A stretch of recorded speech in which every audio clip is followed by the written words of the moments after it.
अस्सलाम वालेकुम नाज़रीन, असमास किचन में आपका स्वागत है। आज हम बनाने वाले हैं हरा भरा मटन फ्राई।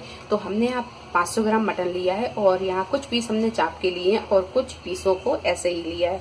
और यहाँ पर हमने 1.5 टेबल स्पून अदरक और लहसुन का पेस्ट लिया है, 1 टीस्पून काली मिर्च का पाउडर लिया है और 1 चम्मच नमक लिया है। यह नमक आप अपने टेस्ट के हिसाब से भी ले सकते हैं। प्रेशर कुकर में हम यहाँ मटन को डालेंगे और इसी में डाल देंगे हम अदरक और लहसुन का पेस्ट। इसी में डाल देंगे ये पिसी हुई काली मिर्च और नमक और आधा कप के करीब हम डालेंगे पानी। तो अब लगा देते हैं हम इसका ढक्कन और इसे हम अच्छी तरह पका लेते हैं। थोड़ी सी कसर हम इसमें बाकी रहने देंगे, जब हम फ्राई करेंगे तो उस टाइम पे ये सारा मटन गल जाएगा। तो अब हम रख देते हैं इसे गैस के ऊपर पकने के लिए। चापों को हमने रख दिया पकने के लिए। अब यहाँ पर हम मसाला भी देख लेते हैं। तो मसालों में हमने यहाँ आधा कप पुदीना, आधा कप हरा धनिया और 4 से 5 हरी मिर्च लिए, इन्हें हम पीस लेंगे। और 1 टीस्पून खसखस और 1 टुकड़ा हमने यहाँ नारियल का लिया है और 8 से 10 काजू, इसे भी हम पीस लेंगे। और यहाँ पर हमने 1 table spoon chaat masala, 1 teaspoon पिसा हुआ गरम मसाला, हाफ टी स्पून काली मिर्चों का पाउडर, हाफ टी स्पून भुना कुटा जीरा और हाफ टी स्पून नमक। नमक हम यहाँ थोड़ा कम लेंगे क्योंकि नमक हम चापों में भी डाल चुके हैं और चाट मसाले में भी नमक होता है, तो नमक हम यहाँ बहुत हिसाब से लेंगे। और 1 टेबल स्पून लेंगे हम यहाँ पर कसूरी मेथी, 1 टेबल स्पून लेंगे हम कॉर्नफ्लोर और आधा कप दही और आधा नींबू का रस। सबसे पहले हम इन सारी चीजों को पीस लेते हैं। इन्हें हम अलग पीसेंगे और इन्हें हम अलग पीसेंगे। पुदीना, हरा धनिया, हरी मिर्च को हमने पीस लिया है और यहाँ खसखस, नारियल और काजू को भी पीस लिया है। अब इन सारी चीजों को हम कर देते हैं मिक्स। तो दही को हम अच्छी तरह फेंट लेंगे। तो दही को फेंटने के बाद में अब डाल देंगे हम इसमें ये काजू, खसखस और नारियल का पेस्ट। इसे भी अच्छी तरह मिक्स करेंगे। डालेंगे हम चाट मसाला, गरम मसाला, पिसी हुई काली मिर्च, भुना कुटा जीरा, कसूरी मेथी और नमक। मिक्स कर देंगे।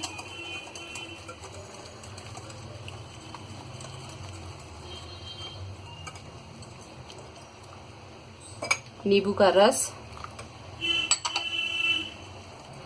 पुदीना, हरा धनिया, हरी मिर्च का ये पेस्ट,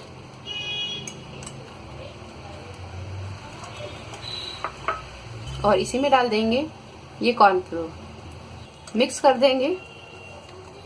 तो यहाँ हमने ये हरियाई मसाला तैयार कर लिया है। अब हम चापों को भी देख लेते हैं। और यहाँ हमने ये सारे पीसों को निकाल लिया है और ये बचा हुआ जो पानी है इसे आप सालन में या पुलाव में यूज कर सकते हैं। तो एक पैन में हम यहाँ 2 चम्मच के करीब तेल डालेंगे और तेल को हम हल्का सा गर्म होने देंगे। तो यहाँ जो हमने मसाला तैयार किया था, ये चाप को इस मसाले में इस तरह डिप करेंगे।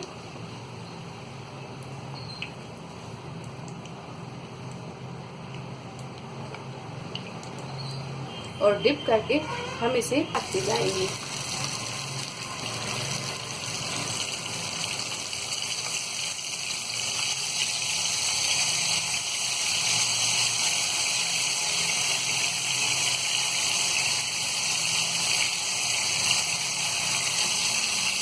तो इस तरह हम सारी चापों को इसी तरह पैन में रखते जाएंगे।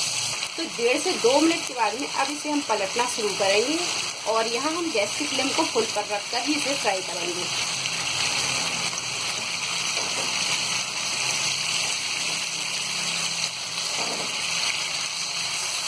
तो यहाँ हमने सारे पीसों को पलट दिया है। अब यहाँ भी हम 1 से 1.5 मिनट इस तरफ ही हम इसे फ्राई करेंगे और फिर इसके बाद हम गैस की फ्लेम को मद्दा कर देंगे। तो 2 मिनट के बाद में अब इसे हम फिर से पलटेंगे।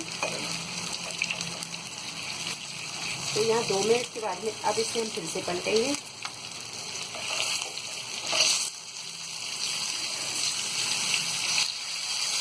और यहाँ गैस की फ्लेम को हम कर देंगे मद्दा। अब मध्य फ्लेम पर रखकर हम इसे फ्राई करेंगे।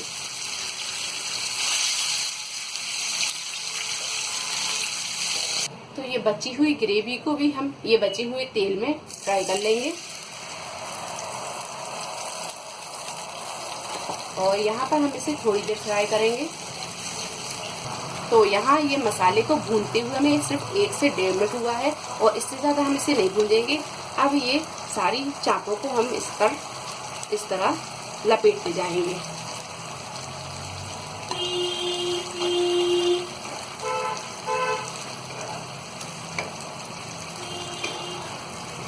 तो इसे हम इस तरह पलटते जाएंगे और ये ग्रेवी में है ये चाप अच्छी तरह लपेटती जाएगी।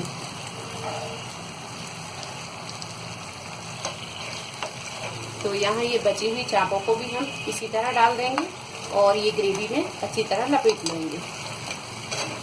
गैस की फ्लेम को हम यहाँ बंद कर देंगे।